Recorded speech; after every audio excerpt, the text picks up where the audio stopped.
بشرطے کہ پوتا یا پر پوتا وغیرہ نہ ہو. یہ شرط میں نے کیوں بڑھا دی؟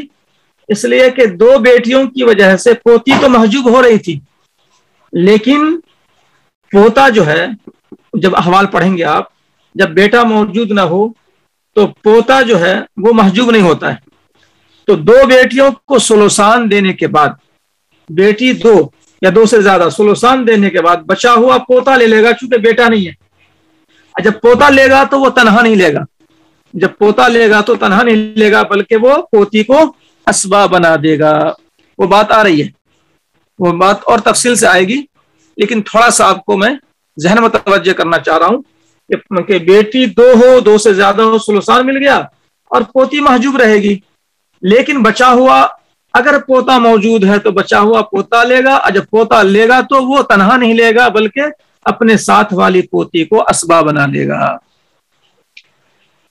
اس لیے میں نے بڑھا دیا بشرطے کہ پوتا یا پر پوتا وغیرہ نہ ہو، تب جو ہے دو بیٹیاں کیا کریں گی؟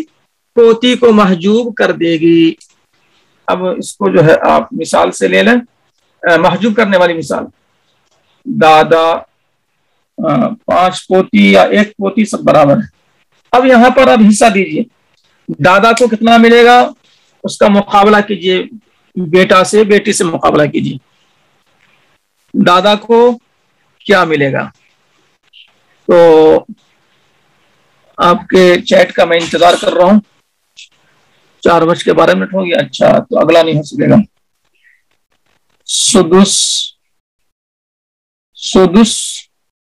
و اسبا اوپر والا ہی ہے. ہاں، اور بیٹی کو کیا ملے گا؟ بیٹی کا مقابلہ ہمیشہ بیٹا سے کیجیے. سدس و اسبا، ہاں، ثلثان. بیٹی کا مقابلہ بیٹا سے کیجیے. بیٹا نہیں ہے، بیٹی 2 ہے، ثلثان. سدس و اسبا، ثلثان بیٹی. ہاں ٹھیک ہے. اور پوتی محجوب ہوگی. ہاں ٹھیک ہے، پوتی محجوب. محجوب کے لیے خالی میم لکھ دیجیے. محجوب کا خالی میم لکھ دیجیے. یعنی یہاں پر میں میم لکھ دیا ہوں، چونکہ ایسے ہی لکھتے ہیں، محجوب بھی لکھتے ہیں، میم بھی لکھتے ہیں. ٹھیک ہے، یہ بات جو ہے آپ اس کو دیکھ لیں، غور کر لیں. بشرطے کہ پوتا یا پر پوتا وغیرہ نہ ہو. یہاں دیکھیے پوتا نہیں ہے، پر پوتا وغیرہ نہیں ہے، لہذا پوتی جو ہے محجوب ہو گئی دو بیٹیوں کی موجودگی میں. یہ اصل میں سمجھنا ہے. نمبر 4 میں جو ہے بس اتنا سمجھنا ہے کہ دو بیٹی کی وجہ سے پوتی کیا ہو گئی؟ محجوب ہو گئی. دو بیٹی کی وجہ سے پوتی محجوب ہو گئی. تو یہ بات جو ہے گویا سمجھنا تھا. تو خیر آج جو ہے یہیں تک رہنے دیجیے، چونکہ باقی جو 3 احوال ہیں اس میں سمجھنے میں تھوڑا وقت لگے گا، اور اس کی مثال بھی 1-2 صفحے میں آ رہی ہے. سراجی میں لمبی مثال آ رہی ہے. یہ والی مثال کہ جب 2 بیٹی موجود ہو اور پوتی محجوب ہو رہی تھی، لیکن نیچے کوئی پوتا تھا، تو پوتا نے جو ہے پوتی کو محجوب ہونے سے بچا لیا. اس کی لمبی مثال بھی آ رہی ہے. تو اس لیے آج کا سبق جو ہے یہاں پہ ختم کرتے ہیں.